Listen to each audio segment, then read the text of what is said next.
Jokanyo mag riwruok mar Jochiw thieth mong'ere kaka clinical officers mbade ma Nairobi obuogo bago ng'anyo kochakore Tich adek jumani poni dwaro margi ok owinji.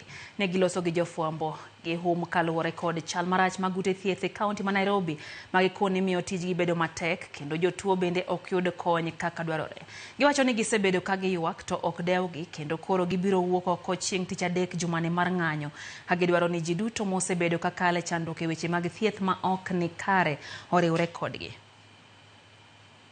Our three demands are: we have our 5 officers with appointment letters be posted, and we have the career guidelines implemented, and the third issue has been promotion and redesignation.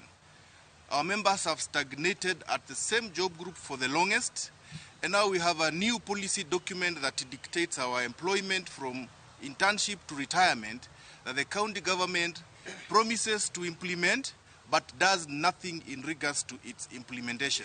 We are here to tell Nairobians and all members of the Republic that effective Wednesday we are getting to the streets to demonstrate and show that we are dissatisfied with the way health is being managed. About 83 days ago, around 550 clinic officers started their strike.